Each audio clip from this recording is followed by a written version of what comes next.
We continue with curve sketching. Now I'm going to do example 4. F of x is x cubed minus 3x squared minus 13x plus 15 over x squared plus x minus 2. So first we need to get again x-intercepts. To get x-intercepts, we need to factor f of x. As you see, numerator is a cubic function. Therefore, we are going to use factor theorem to factor it. So to use the factor theorem, you look at the constant at the end and then take the factor of it, factors of it, and then try those numbers in this cubic function to check which makes this cubic function equal to 0. So if you try, so those are 1 and then 3 and 5 and 15. So if you start from 1, you see that 1 makes this equal to 0. So I'm gonna use synthetic division to divide it. 1, negative 3, negative 13 and 15. So we pull the first number down directly. 1 times 1, 1. Add this, negative 3 plus 1, negative 2. Negative 2 times 1, negative 2. Add them up, negative 15. Negative 15 times 1 gives you negative 15. Add them up, you get 0. So f of x is x minus 1 times x squared minus 2x minus 15 over, now also factor the denominator, you get x minus 1, x plus 2. So it looks like x minus 1 and x minus 1, we have the same factor in numerator and denominator, so we can cancel them. That is actually giving us a whole at x equals 1. So f of x is x squared minus 2x minus 15 over x plus 2, but there's a whole at 1. If you take 1 and sub in this function, you can get the y coordinate of the whole, which is negative 16 over 3. Now we need to continue factoring f of x. So quadratic function we have for numerator x minus 5, x plus 3 over x plus 2. Then x-intercepts are 5 and 0, negative 3 and 0. Y-intercept, substitute 0 for x in this function to get the y-intercept. So we get y equals negative 15 over 2, or 0 and negative 7.5. Now we need to get the local, first the asymptotes. So let's look at the vertical asymptote. Denominator is x plus 2. This is giving us a vertical asymptote being x equals negative 2. Now check the degree of numerator and denominator. Degree of numerator is 2, degree of denominator is 1, so it means we will have an oblique asymptote. So let's divide numerator by denominator. Numerator is x squared minus 2x minus 15. We are going to divide it by x plus 2. This time I'm just going to use the long division. So x goes here, x times x, x squared, x times 2 is 2x. Subtract negative 4x minus 15. Now I need to put negative 4 here, negative 4x minus 8, subtract negative 7. So negative 7 is the remainder, and then we need quotient. Quotient is giving us the oblique asymptote. So x minus 4 is the oblique asymptote for this function. Next step, we need to find local maximum and minimum. So I'm going to take the first derivative. I'm going to use not factored form here because it is easier to take derivative from here than the factored form. Okay, so derivative of numerator. So that gives us 2x minus 2 times denominator x plus 2 minus derivative of denominator 1 times numerator, x squared minus 2x minus 15 over square of the denominator. So when there is no common factor here, we just need to expand and simplify. Minus 4 and minus x squared plus 2x plus 15 over x plus 2 square. Now collect the like terms. You end up with x squared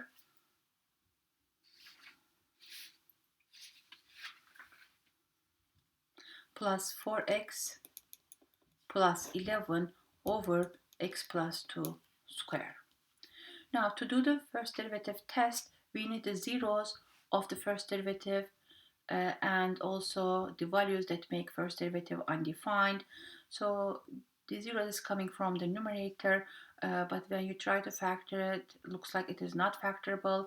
If you try to use quadratic formula, that will also not going to work. So no zeros from the first derivative. Then the only value that I can take into consideration for the first derivative is the value that makes first derivative undefined, which is -2 in this case. So let's check the sign of the first derivative. Pick a value that is less than -2, -3, sub in and check the sign. So if we do that, we get positive here. Now pick a value that is greater than -2. That also gives you a positive value here. That f is increasing and increasing. So looks like there is no local maximum or minimum point for this function. So if we write increasing and decreasing intervals, we get -infinity to -2.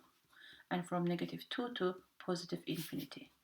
And looks like there is no decreasing intervals here.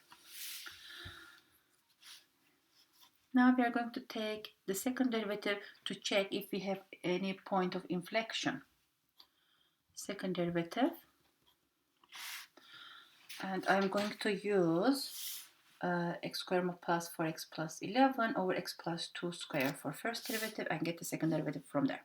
So we get 2x plus 4 times x plus 2 square minus derivative of denominator gives you 2 times x plus 2, derivative of inside is 1 times the numerator x squared plus 4x plus 11 over square of the denominator x plus 2 to the power of 4. Now I'm going to factor this. I see that x plus 2 is a common factor. There's 2 here. Actually, I could also take out 2 from here. So 2 x plus 2 square minus 2 x plus 2 x squared plus 4x plus 11 over x plus 2 to the power of 4. Now I can factor 2 times x plus 2. That gives me x plus 2 square minus x squared plus 4x plus 11 here over x plus 2 to the power of 4. Now simplify these two. So you end up with 2 times. Now expand inside. You get x squared plus 4x plus 4 minus x squared minus 4x minus 11 over x plus 2 cube. If you simplify further, you end up with -14 over x plus 2 cube. Now, to be able to do the second derivative test, I need to take the zeros of the second derivative, but looks like numerator is -14. There is no value makes second derivative equal to 0. So that is the reason I'm just going to take the value that makes second derivative undefined, which is -2. This is for second derivative table. So pick a value that is less than -2 and sub in here, we get positive, and pick a value that is greater than -2, sub in the second derivative, we get negative. So based on that, f is concave up and concave down. Even though the concavity of f changes at -2 from concave up to down, this is not point of inflection. As you remember, this is the vertical asymptote. So if you put these two tables together, first derivative table and second derivative table, we see that f is always increasing except -2, and it's concave up here and down here.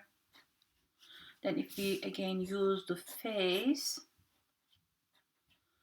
we can check the shape of the curve using the face. So increase concave up, and increase concave down. It's going to look like this. Now we can sketch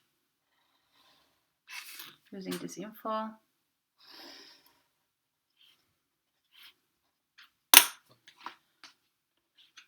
Okay, so I'm going to put the asymptotes first. We have one at x equals -2.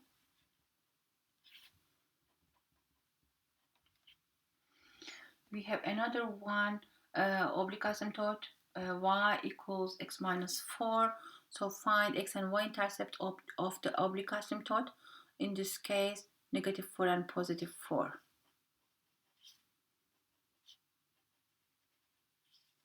So -4, +4. So that is y equals x minus 4. Now also place x intercepts and y intercept. So x intercepts are 5, -3 and 5. So we have one at -3. We have another one at 5.